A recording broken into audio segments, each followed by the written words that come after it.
Mynagappally scooter യാത്രികയെ car കയറ്റിക്കൊന്ന കേസിൽ car യാത്രികരായിരുന്ന doctor Sreekutty, അവരുടെ ആൺസുഹൃത്ത് അജ്മൽ എന്നിവരെ അറസ്റ്റ് ചെയ്തു. 4 ദിവസത്തെ റിമാൻഡിൽ ആക്കിയിരിക്കുകയാണ്. ഇവർ മദ്യലഹരിയിലായിരുന്നു. കുഞ്ഞുമോൾ എന്ന വീട്ടമ്മയാണ് മരണപ്പെട്ടത്. അപകടത്തിൽ കാറിനടിയിൽപ്പെട്ട കുഞ്ഞുമോളുടെ ശരീരത്തിലൂടെ കാർ മുന്നോട്ടെടുത്ത് ഇവർ രക്ഷപ്പെടാൻ ശ്രമിച്ചതാണ് മരണകാരണം. കരുനാഗപ്പള്ളിയിലെ ഒരു സ്വകാര്യ ഹോസ്പിറ്റലിലെ ഗൈനക്കോളജി വിഭാഗത്തിലെ ഡോക്ടറാണ് ശ്രീകുട്ടി. 8ഓളം ക്രിമിനൽ കേസുകളിലെ പ്രതിയാണ് അജ്മൽ.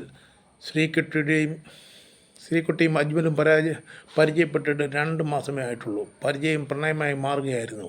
ഇയാളുടെ എല്ലാം മയക്കുമരുന്ന് കേസാണ് മുന്നിൽ നിൽക്കുന്നത്.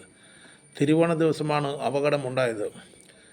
നാട്ടുകാർ ഇവരുടെ പുറകെ പോയി പിടിച്ച് പോലീസിൽ ഏൽപ്പിക്കുകയായിരുന്നു. ഇവർ വിവാഹം കഴിക്കാനിരിക്കുകയാണ് എന്നാണ് പറയപ്പെടുന്നത്. അജ്മലും ശ്രീകുട്ടിയും റൂമിൽ ഒരുമിച്ചായിരുന്നു താമസം. ഹോസ്പിറ്റലിൽ അജ്മൽ ഒരു ശല്യമായിരുന്നു എന്നാണ് അറിയുന്നത്. ഹോസ്പിറ്റൽ അധികാരികൾ ഇവരെ താക്കീത് ചെയ്തിരുന്നു. ശ്രീകുട്ടിയുടെ അച്ഛൻ ഷാജി, അമ്മ സുരഭി. പണക്കാരനായിരുന്ന ഷാജിക്ക് സ്വന്തമായി കുതിരയുണ്ടായിരുന്നു. ഈ കുതിരയുടെ പരിശീലകനായിരുന്നു അഭിഷേക് രാജ് എന്ന സോണി. ശ്രീകുട്ടിക്ക് 1 വയസ്സുള്ളപ്പോൾ അവരുടെ വീട്ടിൽ കുതിരയെ പരിശീലിപ്പിക്കാൻ വന്നതാണ് അഭിഷേക് രാജ്. കുട്ടിയെ എടുത്ത് ലാളിച്ച് നടന്നിരുന്ന ആളാണ് അഭിഷേക് രാജ് എന്നാണ് ശ്രീകുട്ടിയുടെ അമ്മ സുരഭി പറയുകയുണ്ടായി.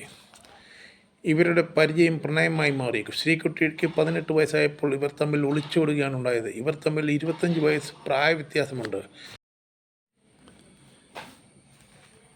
ഇവർ തമിഴ്നാട്ടിലൂടെ കറങ്ങി നടന്ന് 2 കൊല്ലം ജീവിച്ചു. അപ്പോൾ ഒരാൺകുട്ടി ഉണ്ടായി.